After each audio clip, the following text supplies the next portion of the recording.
Inamin ni Paolo Avellino na lagi siyang naaakit sa matatalinong babae.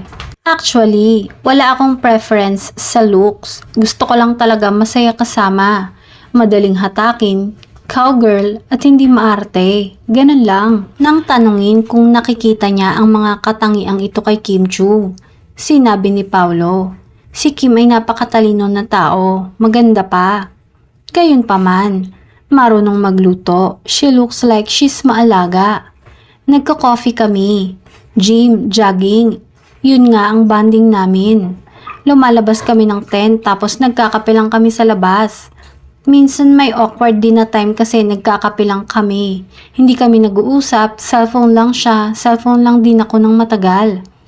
Pero nagsishare kami ng kape sa isang mug. Ngayong komportable na sa isa't isa. Tsaka si Kim, minsan magjo-joke na lang siya out of nowhere so tawanan sa set.